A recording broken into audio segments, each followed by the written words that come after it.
সবাই দার্জিলিং দেখে, কিন্তু আজকে তোমরা আমার চোখে একটা অন্যরকম দার্জিলিং অভিজ্ঞতা করবে, যেখানে জানলার পর্দা সরালেই ঠিক যেন কাঞ্চনজঙ্ঘা হাতের মুঠোয় ধরা দেয়।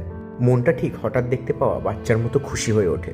ঠিক তারই মাঝে উঁচু উঁচু পাইন গাছ যেন আকাশ ছুঁতে চাইছে।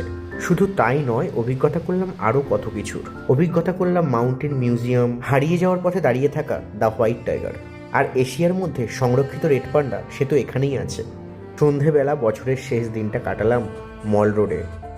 তাই এই 2-3 দিনের ছুটিতে বেস্ট কাঞ্চনজঙ্ঘা ভিউ হোটেলের সাথে সাথে ব্রেকফাস্ট থেকে আরম্ভ করে লাঞ্চ ডিনার সব কিছুর সব থেকে ভালো জায়গায় নিয়ে যাব আমি আপনাদের।